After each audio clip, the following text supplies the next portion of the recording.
3000 anos, um povo misterioso prosperava na Itália.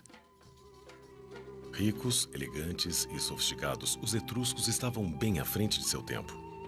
Eles não pareciam ter aquelas inibições sociais com as quais nos preocupamos. Eles adoravam banquetes e festas, beber e dançar. Os etruscos ensinaram os franceses, que na época eram os gauleses, a beber vinho. E diziam que suas mulheres entregavam-se ao amor livremente. Os gregos achavam que havia muita promiscuidade. Suas frotas de supernavios os transformavam em negociantes implacáveis. Eram guerreiros ferozes e sanguinários na batalha. As imagens etruscas presentes nas tumbas são cheias de sacrifícios de sangue. O ouro e a prata fizeram dos etruscos homens ricos, e eles esbanjavam essa riqueza em esportes espetaculares e em obras de arte fabulosas. Seu mundo parecia um paraíso, mas estava condenado. Os sacerdotes etruscos previram que sua civilização duraria apenas 1000 anos. E era verdade. 100 anos antes do nascimento de Cristo, esse mundo extraordinário desapareceu. O que aconteceu com essa grande civilização que abriu caminho para o poderoso Império Romano? Onde estão os etruscos agora? Os prazeres do mundo antigo. Esta paisagem idílica na Itália Central já foi a terra natal dos antigos etruscos, a Etrúria. Foram eles que drenaram os pântanos e derrubaram as florestas, escavaram canais e construíram estradas, esculpindo a paisagem que os italianos agora chamam de Toscana. As cidades etruscas, no alto das colinas, já dominaram toda esta região. Hoje há poucas evidências dessas fortalezas etruscas. Elas foram soterradas por 2000 anos de edificações romanas e medievais. Os romanos são vistos como a maior superpotência do mundo antigo. Contudo, sem os etruscos, Roma não teria existido. Foram eles que puseram Roma no seu caminho para a glória e demarcaram seus limites. Com uma extraordinária habilidade para a engenharia, eles a transformaram de um vilarejo pantanoso numa cidade importante. Quando a Etrúria foi finalmente engolida pelo poderoso Império Romano, Roma absorveu a cultura etrusca e a reclamou para si. Eles foram a primeira alta civilização da Península Itálica. Eles transmitiram aos romanos uma série de aspectos da sua própria cultura e que foram passados adiante pelos romanos por toda a Europa. E em muitos locais sobrevivem até hoje, embora nunca sejam reconhecidos como etruscos. Podemos apontar muitas coisas que influenciaram nossa cultura, que vieram dos etruscos, até mesmo aquilo que chamamos de numerais romanos, que, na verdade, eram numerais etruscos. Copiados pelos romanos dos etruscos e depois herdados por nós. Jamais saberemos o quanto de nós realmente é etrusco.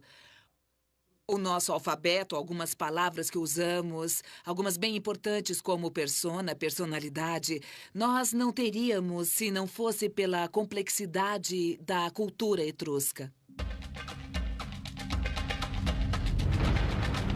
O mundo perdido dos etruscos agora é visto como uma das maiores civilizações conhecidas, igual em importância à antiga Grécia e ao Egito.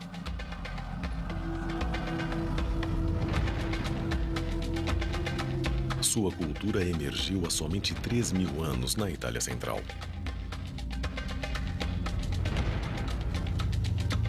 Os primeiros etruscos viviam em aldeias, em cabanas toscas da Idade do Bronze. Eles exploraram o solo rico da Etrúria, as vastas florestas e os mares férteis, domando o mundo natural à sua volta.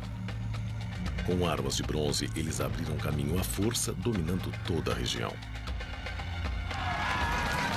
O índice de desenvolvimento era espetacular.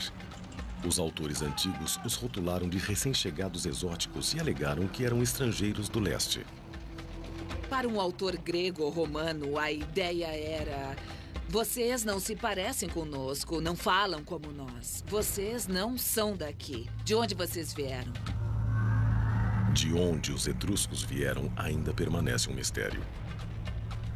O que importa é que a cultura etrusca se formou em solo italiano. Não importa de onde eles vieram originalmente, o mesmo se deu com os romanos. A cultura romana se formou aqui, então ela é italiana, embora possa ter vindo de outro lugar.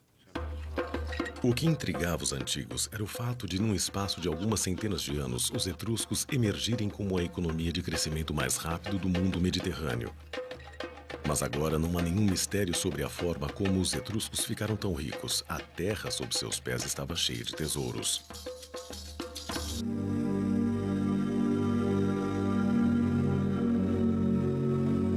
Em 1980, o arqueólogo Giovanangelo Camporeale teve sorte. Sua descoberta revelou a sociedade etrusca no momento exato em que florescia. Começamos examinando o bosque. Era um bosque denso, impenetrável. E vimos algumas pedras. Pedras que deviam ter sido postas ali, porque não eram rochas naturais. Elas eram parecidas. Depois achamos mais 2, 3, 4. As pedras pertenciam a um muro. Vasculhamos em torno e achamos outros muros.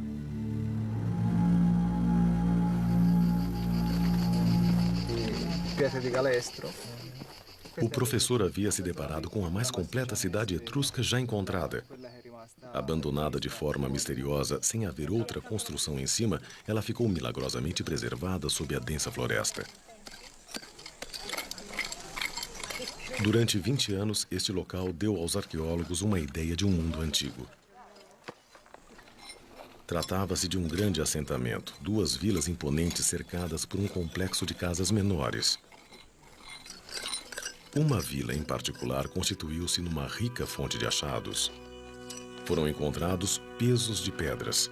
Eles faziam parte de um tear manual, provavelmente usado pelos escravos da casa para afiar a lã fina para as roupas de inverno.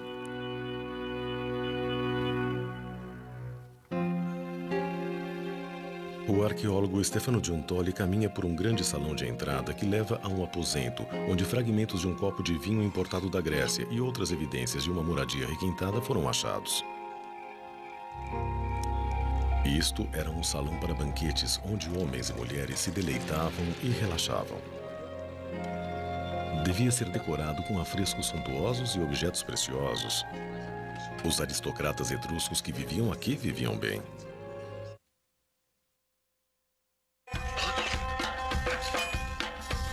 Esta era uma cidade em desenvolvimento, construída ao redor de uma rede de minas de metais preciosos que pertenciam a famílias etruscas ricas. Foi assim que os etruscos enriqueceram tão depressa. Foi aqui que eles literalmente tiraram sua fortuna da terra. Eles tinham depósitos minerais enormes, os maiores depósitos de prata da Europa, depósitos de cobre e provavelmente de estanho e de ferro também. Essa riqueza de materiais e talvez de outras matérias-primas se manifesta através da grande explosão da sociedade etrusca por volta de 700 e 600 a.C. As cidades são construídas e a elite etrusca se torna cada vez mais rica. Essa riqueza, nas mãos de poucas pessoas, gerou uma sociedade extraordinariamente singular. Por toda a Etrúria, as minas bancavam a economia. Enquanto Roma ainda era um grupo de vilarejos, os etruscos injetavam dinheiro na construção de cidades fabulosas no alto das colinas. Até 25.000 pessoas viviam e trabalhavam nessas cidades-estado independentes, populações enormes para o mundo antigo. Na antiga Etrúria, as senhoras ricas e bem vestidas, acompanhadas por servos, caminhavam pelas ruas pavimentadas da cidade. Havia arquitetura em pedra, pontes, e devia haver um saneamento melhor que o das cidades vizinhas por causa da engenharia. Foi a extraordinária habilidade técnica dos etruscos que viabilizou suas grandes cidades. Como as cidades modernas, elas foram construídas em setores, com água corrente e sistema de esgoto. Sob a atual Orvieto, grandes tanques d'água que foram escavados à mão há 2.500 anos ainda estão intactos. Com a mineração, os etruscos ficaram ricos, mas foram os desenvolvimentos técnicos que impulsionaram a Revolução Industrial. O metal que lhes proporcionou esse grande salto foi o ferro.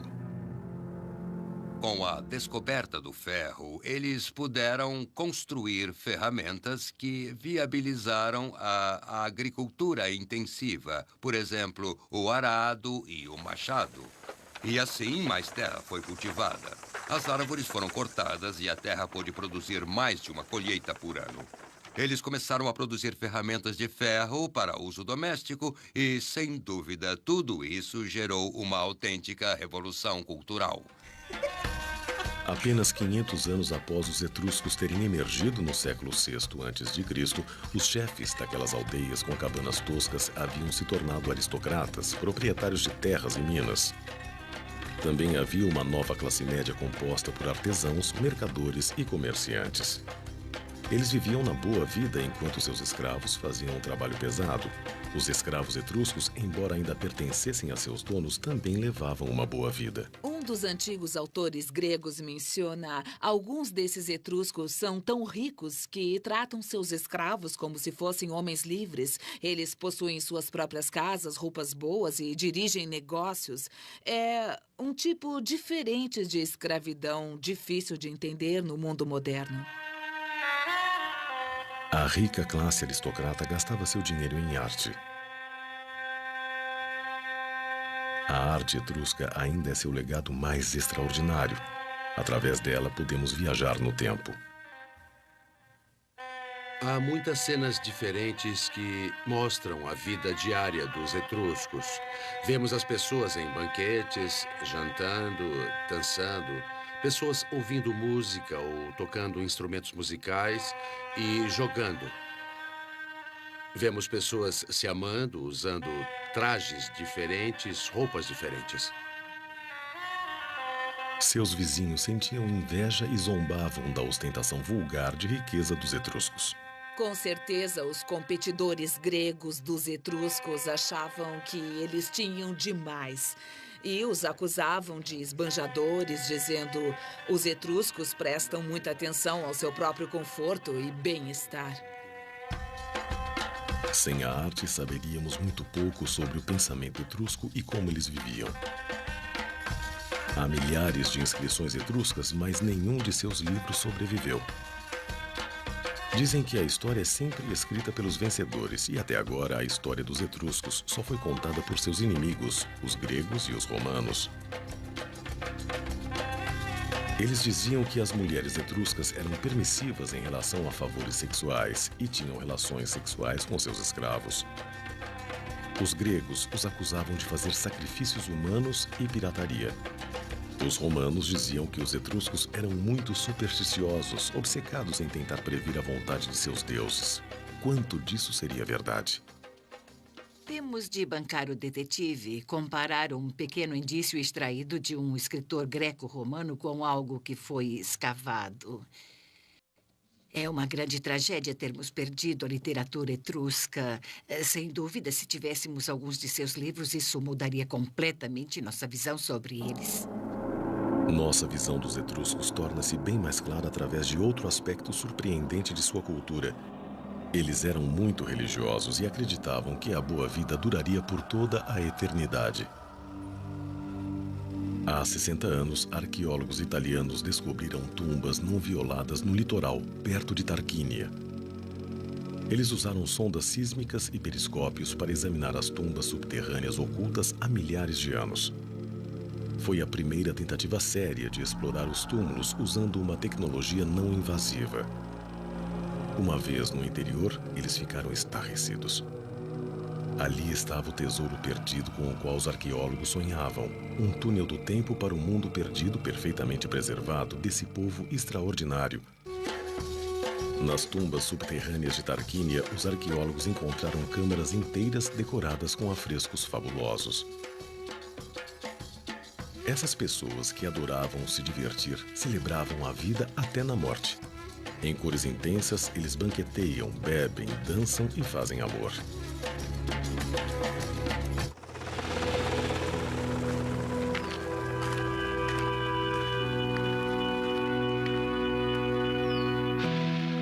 Os etruscos construíram grandes cidades para seus mortos. Cheias de tumbas elaboradas, dispostas em setores com ruas e praças, elas refletiam as cidades dos vivos.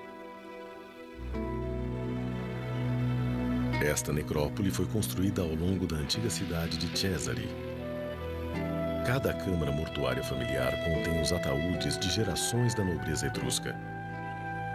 Os etruscos acreditavam que deviam a seus ancestrais a boa sorte e o poder. Honrá-los era essencial.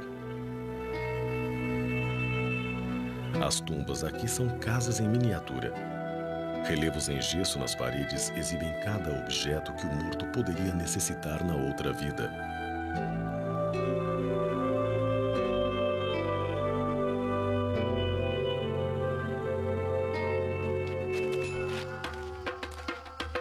Sabemos, através das pinturas nas tumbas, que um funeral nobre era um evento dramático e colorido, uma espécie de celebração. Os etruscos acreditavam que a morte era um novo começo. A vida foi boa, mas a morte ia ser ainda melhor porque seria desfrutada na companhia dos deuses.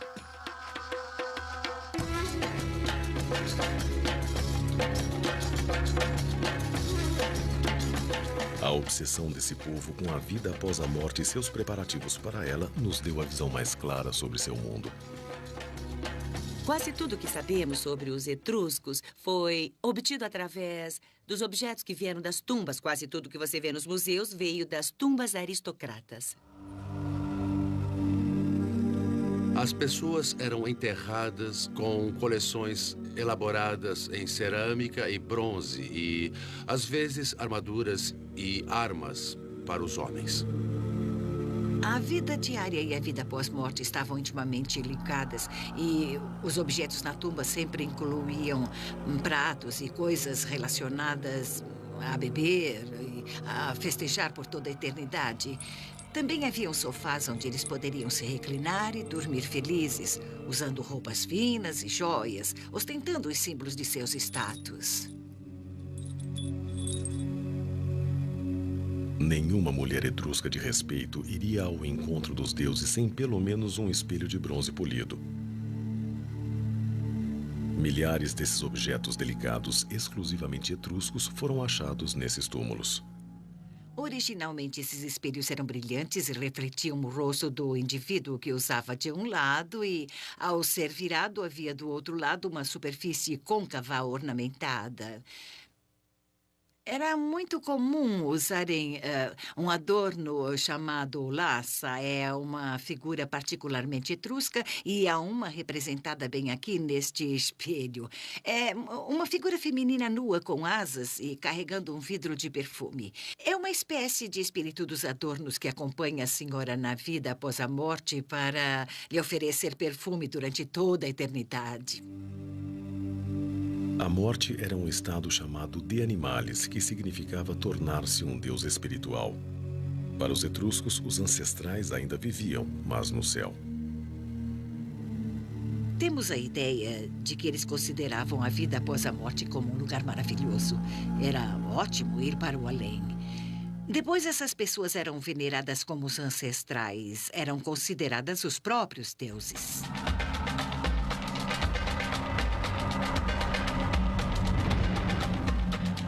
Os etruscos adoravam vários deuses, alguns violentos, outros sábios e amistosos. Eles compartilhavam com os antigos gregos Apolo, Hércules e Perséfone, deuses dos céus. Mas a religião dos etruscos nasceu num momento único e dramático, vinda das entranhas da terra. Os deuses enviaram um mensageiro chamado Tagis, um menino nascido da terra com o rosto de uma criança e a sabedoria de um ancião. Ele cantava canções misteriosas que só um nobre chamado Tarcon conseguia entender. Ao serem escritas, elas se tornaram a disciplina etrusca. A disciplina etrusca é o plano completo para a vida de um indivíduo e para a vida de sua cultura, que envolvia ensinamentos morais e todas as fórmulas e rituais necessários para permanecer de bem com os deuses. Esses deuses dominavam todos os aspectos da vida e falavam através da natureza. Cada animal, cada árvore e até mesmo o vento carregava uma mensagem dos deuses. O voo dos pássaros era especialmente importante. A altura em que voavam e a direção de onde vinham eram um presságio de sucesso ou desastre. Os sacerdotes etruscos, os professores e os intérpretes eram os membros mais poderosos da sociedade. Eles ensinavam que tudo no mundo estava dividido de acordo com a lei sagrada e somente eles poderiam decodificar a mensagem dos deuses. Um sacerdote etrusco, quando se preparava para ler a vontade dos deuses, marcava os pontos cardeais, norte, sul, leste e oeste, e depois observava o que acontecia no céu. O quadrante do céu, o setor onde aparecesse uma ave, um raio ou qualquer outra coisa, lhe diria qual deus era responsável por aquilo. Os deuses enviavam suas mensagens mais urgentes através de trovões e raios. Um manual secreto que só os sacerdotes possuíam explicava o significado das tempestades elétricas. Chamado de calendário brontoscópico, é um dos poucos textos etruscos que sobreviveram. É um documento completo para todos os dias do ano. Funciona perfeitamente. Se trovejar, você procura aquela data no livro. Muitas das mensagens nos parecem bem tediosas. Se trovejar hoje, a colheita de cevada será boa. E outras são bem racistas. No dia 19 de agosto, por exemplo, se trovejar, as mulheres e os escravos terão coragem de cometer assassinatos. Os etruscos não se arriscavam a tomar decisões sem antes consultar os sacerdotes para que lessem os presságios e previssem o que os deuses podiam achar. Eles eram considerados muito supersticiosos e os romanos diziam que eram o povo mais supersticioso de todos porque eles eram realmente obcecados por entender a vontade dos deuses. Esta era uma preocupação muito especial dos etruscos, saber o que os deuses queriam, o que os deuses pensavam, se ficariam zangados, qual vai ser o resultado se eu irritar os deuses. Os viajantes antigos que conheceram os etruscos ficavam fascinados com sua religião e assombrados com a habilidade dos sacerdotes em prever o futuro. Os romanos chegaram a empregar sacerdotes etruscos como conselheiros. O sacrifício ritualizado de sangue era um elemento essencial no repertório de um sacerdote. Mensagens celestiais eram lidas nas entranhas de animais recém-abatidos. O fígado era considerado o órgão que tinha o poder de transmitir mensagens dos deuses. A arte de prever através da interpretação do fígado era tão desenvolvida quanto a leitura dos céus. Os sacerdotes analisavam os fígados, adivinhando através de marcas ou manchas a escrita dos deuses. Este modelo de fígado foi encontrado no túmulo de um sacerdote. Provavelmente foi usado para ensinar os novos sacerdotes a interpretar a vontade dos deuses. Linhas limites separam as esferas de cada divindade, dizendo ao sacerdote quem está falando. As leituras e as previsões aconteciam nos templos etruscos que dominavam a paisagem.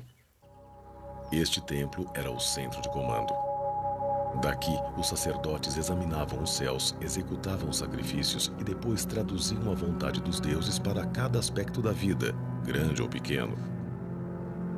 A elite etrusca era uma espécie de teocracia. Eles eram sacerdotes, tiranos que controlavam a população através da religião. Essa espécie de centro cerimonial ficava no coração do poder etrusco, da cultura etrusca.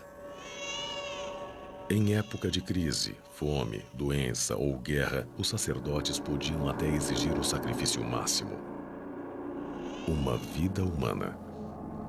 O sacrifício humano era uma possibilidade, mas não a prova concreta ainda. Porém, as imagens etruscas, as imagens das tumbas estão repletas de sacrifícios de sangue. O sacrifício de prisioneiros, esse tipo de coisa. Talvez ocorresse um sacrifício humano pelo menos de vez em quando. Os gregos acusavam os etruscos de serem tiranos e piratas.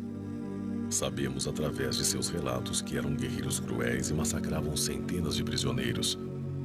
Os etruscos estavam constantemente em guerra com seus rivais de negócios. Porém, novas descobertas perto do litoral da Itália provam que eles eram os mais cobiçados parceiros comerciais de toda a região.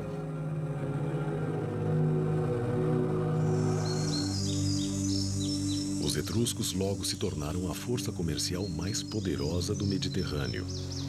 Eles tinham a matéria-prima que todos queriam, metais raros. Primeiro, eles foram cortejados pelos fenícios do leste. Depois, chegaram os gregos. Eles tinham os depósitos de minerais que os gregos queriam, e os gregos vieram do leste, se aproximando ao máximo dos etruscos. Eles os atraíam como um imã. No século VIII a.C., os comerciantes da Grécia se uniram a outros do leste, criando um entreposto comercial na ilha de Pitecússai. Convinha aos etruscos manter seus parceiros comerciais afastados. Os etruscos eram fortes, tanto na terra quanto no mar. Sua grandeza lhes dava poder. Eles impediram os gregos de se instalarem em território etrusco, o que revela algo sobre sua força militar. Deixavam claro que negociariam com você, mas não lhe dariam sua preciosa terra. Os metais atraíram os gregos a Pitecússai, mas o comércio não era unilateral. Os etruscos adoravam tudo que era novo e exótico. Em troca dos recursos naturais da Itália, os etruscos recebiam uma riqueza de produtos alimentares, vinho, azeite de oliva, que eles logo aprenderam a cultivar e a produzir. Os etruscos gostaram do negócio de cultivar uvas e beber vinho em grande escala. Originalmente uma ideia grega, em pouco tempo eles faziam um vinho melhor e exportavam tonéis dele para a França. Pode-se dizer que os etruscos ensinaram os franceses, que na época eram os gauleses, a beber vinho. Escavações feitas em La Ciotat, perto de Nice, no sul da França, desenterraram um forte etrusco com uma rede de depósitos capazes de guardar grandes carregamentos de vinho. Os comerciantes etruscos transformaram o negócio de exportar vinho por mar numa verdadeira arte. Eles apresentaram aos franceses um modo de vida inteiramente novo.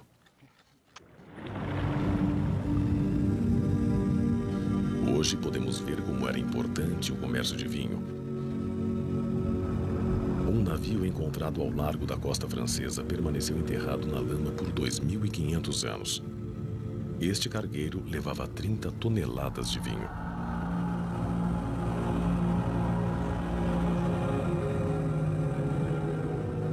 Como e por que este navio afundou é um mistério. Pode ter sido mau tempo, mas estes mares eram famosos por causa dos piratas e um navio carregado era um alvo fácil. Os etruscos tiveram uma solução engenhosa. A estratégia mais segura para qualquer navio de carga era a velocidade. Os engenheiros etruscos projetaram um navio que podia superar qualquer embarcação construída pelos rivais. Seu novo design revolucionou a construção naval. Ele era único.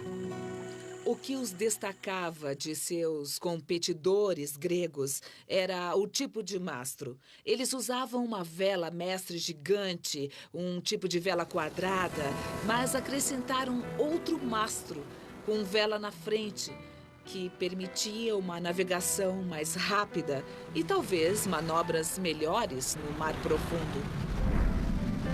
Com o tempo, os cargueiros etruscos foram adotados pelos romanos, estabelecendo o padrão para os navios modernos. Passados para trás na corrida pelo domínio das rotas comerciais marítimas, os gregos menosprezaram o conhecimento dos etruscos. Os gregos tinham interesse em classificar os etruscos como os bárbaros, como piratas, quando, na verdade, os etruscos faziam exatamente o que os gregos também faziam. Os etruscos e os gregos continuaram a negociar, sem ligar para as opiniões mútuas. Nenhuma casa rica na Etrúria era completa sem a bela cerâmica ornamental feita pelos gregos. Aliás, foram achados tantos vasos gregos na Etrúria que foram considerados como sendo etruscos. No centro de comércio em Pitecússai não se comercializava apenas objetos de luxo, também se trocava ideias. Uma grande e nova ideia foi o alfabeto. Os etruscos foram dos primeiros povos da Itália a adquirir o alfabeto. Eles o receberam de colonizadores gregos. A língua em si é uma questão separada. O alfabeto, na qual foi escrita, foi emprestado dos gregos pelos etruscos e imediatamente modificado por sons que eles conseguiam produzir e os gregos não, e vice-versa. E esse alfabeto fez parte do legado que eles transmitiram aos romanos. Depois, os comerciantes etruscos descobriram um paraíso incrível a leste do Mediterrâneo e da terra da Assíria. Os artistas locais ficaram inspirados e introduziram os novos designs na sua própria arte. Os leões não pertencem à Itália, mas foram definitivamente adotados pelos etruscos. Eles são consumidores, recebendo todos esses produtos, mas da noite para o dia, seus próprios artistas os integram a um estilo crescente de arte nativa. Os etruscos absorviam as ideias artísticas de fora e rapidamente as superavam.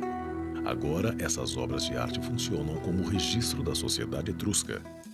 Eles absorveram muitos elementos culturais dos gregos e um dos mais comuns foi o esporte.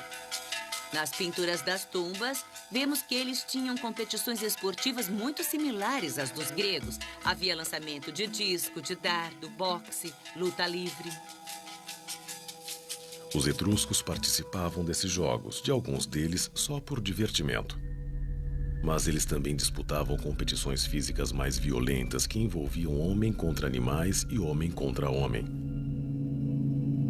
Eles desenvolveram o ritual sangrento do combate entre gladiadores e o introduziram em Roma.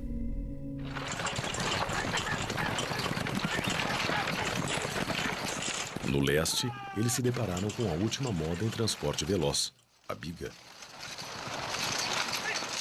Foram os etruscos que inventaram o esporte eletrizante de corrida de bigas e construíram um novo estádio para isso em Roma, os Circus Maximus. Originalmente feitas para os nobres na opulenta Etrúria, logo todos estavam se deslocando em bigas. Coisas que eram prerrogativas do rei no Oriente Próximo agora assumem conotações mais gerais. E o banquete é talvez o mais conhecido desses costumes, do qual um grande rei do Oriente Próximo declinaria para brindar com seus guerreiros. Mas agora, cada guerreiro da cidade etrusca espera se juntar ao banquete cívico. Os etruscos apreciavam os banquetes originais e diferentes. Eles inventaram os banquetes mistos, onde as mulheres bebiam vinho e se deitavam ao lado de homens.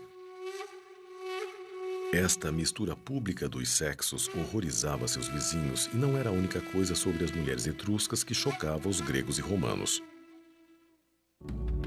Para seus vizinhos, as mulheres etruscas eram extremamente liberais. Um viajante grego que escreveu no século IV a.C. descreveu seus hábitos. As mulheres etruscas jantam com qualquer homem que esteja presente. Os etruscos compartilham as suas mulheres. Não é vergonha para elas serem vistas em experiências sexuais. Elas se exercitam nuas, expondo seus corpos aos homens. Eles criam seus filhos que nascem sem saber quem é o pai. O quanto disso é verdade? As mulheres andavam livremente na sociedade etrusca, eram vistas em festas, deitadas com seus maridos, apreciando um gole de vinho, dançando e vivendo uma vida realmente muito mais liberada que a de suas irmãs em Roma ou Atenas. As mulheres etruscas realmente apreciavam a vida social e os banquetes, o passatempo favorito dos etruscos, tanto quanto os homens. Sabemos que algumas mulheres possuíam seus próprios recipientes para usar em banquetes e, pelo menos em 2 tumbas, havia 2 grandes cuias de vinho com inscrições dizendo que pertenciam a mulheres. As mulheres romanas eram proibidas de beber vinho sob pena de morte. As mulheres etruscas bebiam, mas será que acreditavam no amor livre? Há uma referência aos etruscos feita pelo historiador grego Theopolcus. Ele estava acostumado ao simpósio que tinha apenas homens e prostitutas. E a ideia de que as mulheres se deitassem com seus maridos nos banquetes o deixava chocado. Ele considerava essas mulheres prostitutas. Os gregos provavelmente viram imagens de mulheres comendo ao lado de seus maridos e pensaram numa orgia. Mas não há provas. Esse é o tipo de coisa que os inimigos dizem de você. Não há dúvida de que as mulheres etruscas, comparadas com as gregas e as romanas, eram extraordinariamente livres. Mas isso em parte porque suas irmãs na Grécia e em Roma eram simplesmente um objeto do homem, sua propriedade, e não tinham nenhum direito. As mulheres gregas se mantinham nos seus aposentos, fiando, tecendo, fazendo coisas femininas. As mulheres romanas, tradicionalmente, não tinham permissão de participar da vida pública. As mulheres na Etrúria, pelo menos as aristocratas, possuíam sua própria riqueza. Elas tinham muito mais liberdade que as mulheres gregas e romanas. As mulheres etruscas eram independentes. Podiam ter o próprio dinheiro e até propriedades. As mulheres romanas nem mesmo tinham um nome próprio. Se você fosse filha de Túlio, você seria Túlia. E se houvessem 3 filhas, haveria a Túlia I, a segunda e a terceira. Já as mulheres etruscas tinham seu próprio nome. O fato é que as mulheres etruscas, além de livres, também eram educadas. Quando os espelhos de prata e bronze encontrados nas tumbas das mulheres foram limpos e examinados, eles provaram que elas podiam ler e escrever. Eles tinham inscrições e as mulheres conseguiam lê-las. Não haveria sentido em escrever esses nomes de personagens mitológicos gregos se você não os conhecesse. Então, todas as mulheres aristocratas eram muito cultas. As mulheres etruscas levavam seus adorados espelhos ornamentados para a vida após a morte, assim como fez Seiante, uma mulher nobre que viveu no século III a.C. Agora, no Museu Britânico, seu sarcófago imponente, achado na sua própria tumba, sugere que ela era muito rica e muito importante. Quando seu rosto foi reconstruído cientificamente, descobriu-se que a imagem em sua tumba possuía uma semelhança apurada. Isso mostra que os etruscos estavam bem à frente dos romanos e dos gregos. Este é o primeiro retrato comprovado da Antiguidade Clássica. Mas havia uma discrepância estranha. Embora devesse ter 50 anos quando morreu, o artista a retratou como uma mulher bem mais jovem. Talvez ele a tenha conhecido. Ou será que esta rica mulher encomendou a efígie para seu ataúde anos antes de sua morte?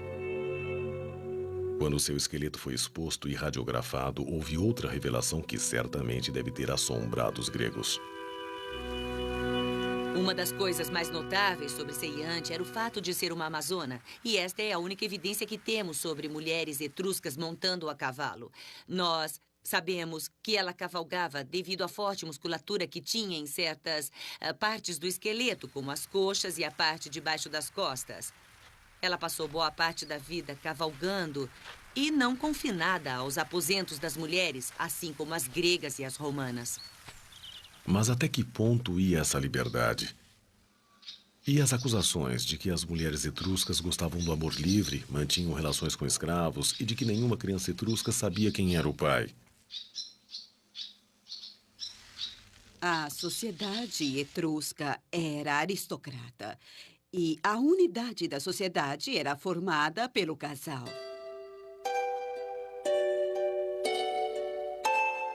O casal aparece repetidamente durante os 1000 anos da história etrusca, do começo ao fim. As efígies sentimentais nos ataúdes etruscos de maridos e esposas se abraçando por toda a eternidade falam por si próprias. Imagens em objetos nas tumbas, na cerâmica e nos afrescos celebram o casal. Será que os etruscos, que gastavam tanto dinheiro e energia honrando seus ancestrais, não se importariam em saber quem era o pai de seus filhos?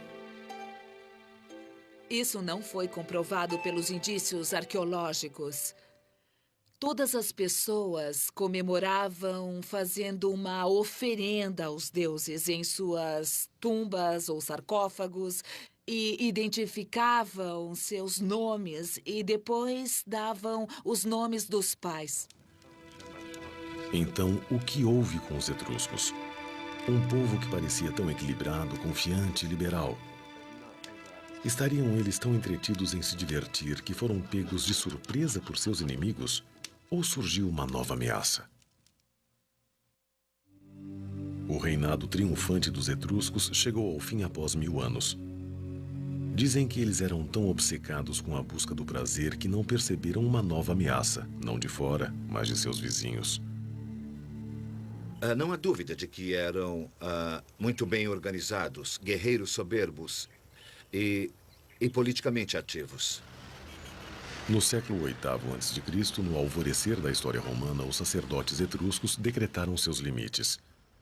O censo comercial etrusco estabeleceu a cidade de Roma como um centro mediterrâneo para o comércio e os negócios.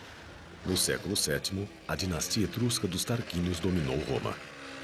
Pelo menos 2, talvez 3 dos primeiros reis romanos são etruscos. Foi só mais tarde que os romanos assumiram militarmente e eles, então, conquistaram os etruscos. No século V a.C., os romanos expulsaram os soberanos etruscos. E adotaram muita coisa de sua cultura, mas agora, com a expansão da cidade de Roma, eles os viam como rivais. Roma queria as riquezas da Etrúria para si. O período em que Roma reconhece que precisa, quer e vai assumir a Etrúria chega quando eles percebem que há uma grande população urbana que não consegue produzir sua própria comida e que precisa ser alimentada. Eles começam a cobiçar as terras cultiváveis do interior da Etrúria. Dizem que o fim dos etruscos foi uma profecia que se concretizou. Uma antiga lenda previa que a civilização etrusca duraria apenas 1000 anos. A previsão estranhamente se confirmou. Será que os etruscos, tão supersticiosos, se amedrontaram e sucumbiram ao que julgavam ser seu destino?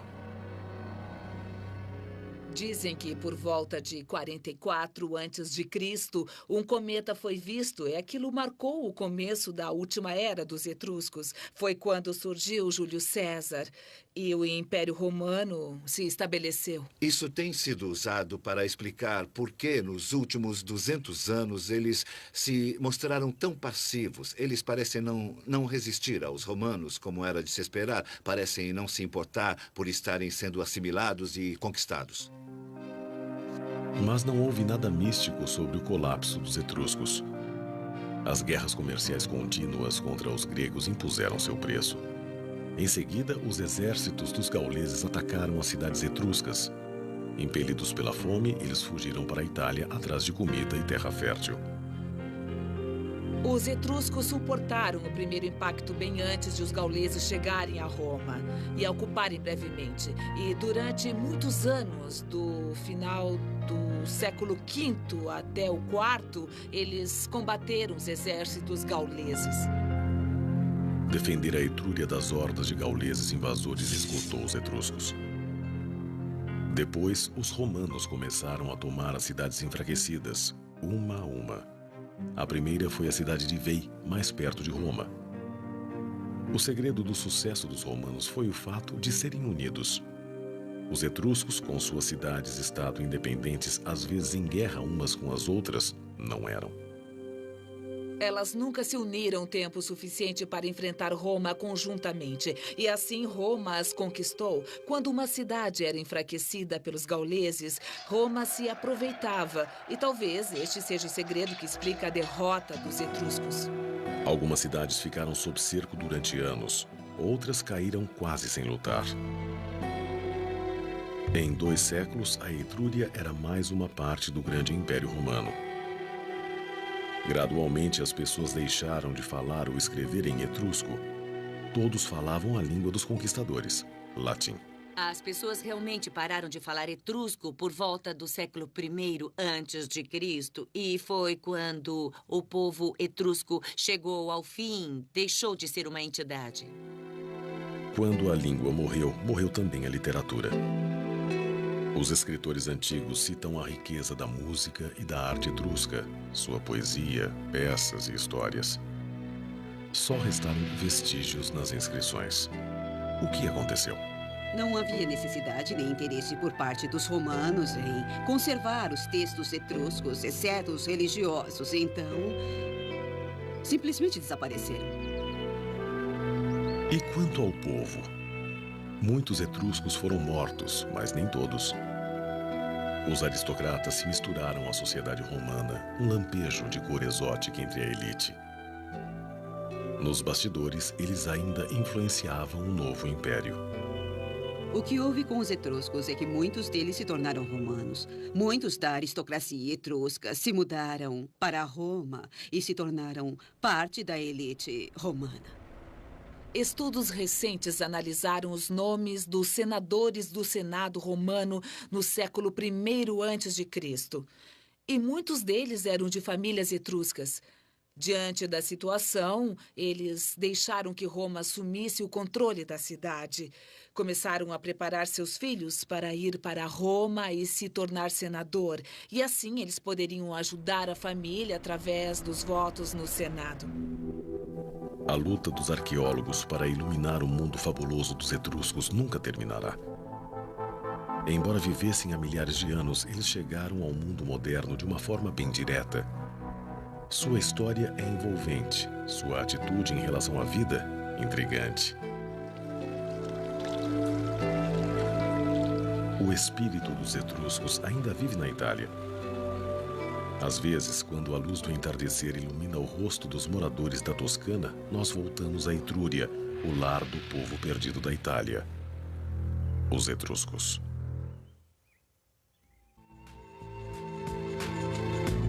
Versão brasileira, DPN Santos.